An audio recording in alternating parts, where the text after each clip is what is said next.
Ensemble, nous pouvons. Ensemble, l'année 2025 qui va commencer après-demain sera une bonne année. Je demande donc à chacune et chacun d'entre nous de pouvoir se mobiliser, de pouvoir travailler sur lui-même pour être la meilleure version de lui-même. C'est de cette façon que nous allons répondre aux instructions de notre hiérarchie, nous transmises directement par Monsieur le recteur, qui veut que chaque personne puisse être une meilleure version d'elle-même, que cette année soit une année d'obligation, une année de responsabilité, une année d'excellence. Alors travaillons ensemble pour assurer cette excellence, afin que l'UNILU, la meilleure, chère au professeur ordinaire Kishiba Fitoula Gilbert, puisse réellement être la meilleure, comme c'est le cas déjà avec le symposium qui a été organisé en collaboration avec l'Assemblée provinciale. Vous avez suivi, c'était une réussite. Nous voulons à cette fin d'année féliciter tous les comités de gestion de l'Université de Lubumbashi, féliciter les cabinets de Monsieur le recteur, féliciter tous ceux qui étaient impliqués dans cette organisation. Nous attendons à de bonnes choses durant l'année 2025. Je ne voudrais pas terminer sans penser à mon église, l'église Jésus le Roc.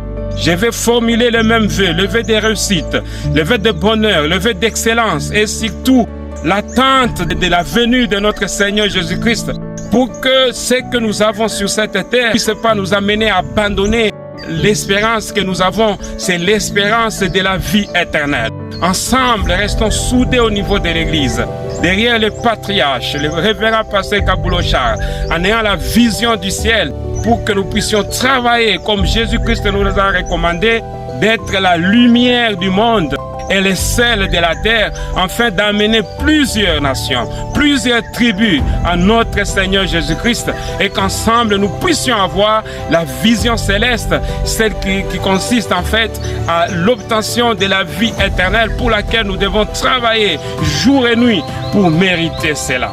Je voudrais ici penser à ma famille, vous, ma petite famille. Je vous souhaite en ces temps-ci une bonne fin d'année et une heureuse année 2025.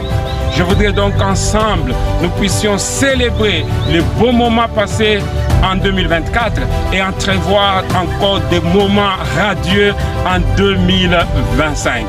Le choix de cet endroit qui est en pleine forêt des Miombo, devant cette montagne. Quand je regarde devant moi, il y a une montagne. Derrière moi, vous apercevez une autre montagne. Donc entre ces deux montagnes, c'est en fait une symbolique pour dire que l'Éternel Dieu nous a accordé déjà une nature qui est radieuse. Travaillons ensemble pour conserver cette nature, exploiter cette nature de manière rationnelle pour que notre vie sur cette terre puisse être constituée du bonheur et que nous puissions conserver ce que Dieu nous a donné. Nous, comme agronomes, nous sommes appelés à travailler dans la nature tout en conservant cette nature, afin de fournir aux populations actuelles ce qu'il faut pour nourriture, mais aussi conserver la nature pour que les générations futures puissent aussi bénéficier des bienfaits de la nature. Voilà, Monsieur le recteur de l'Université de Lubumbashi, chers membres du comité de gestion de l'Université de Lubumbashi, chers collègues doyens et directeurs, chers collègues professeurs, toute la communauté universitaire, la teneur des vœux que j'ai voulu exprimer en étant moi-même en pleine forêt de Miombo, laquelle forêt a été transformée, dégradée par-ci par-là, afin de bâtir la ville de Lubumbashi. J'ai cherché à retrouver cette forêt à l'état où elle n'est pas encore très détruite, afin de vous exprimer ces vœux à l'aube de cette nouvelle année 2025 que nous souhaitons heureuse pour chacun d'entre nous. Merci.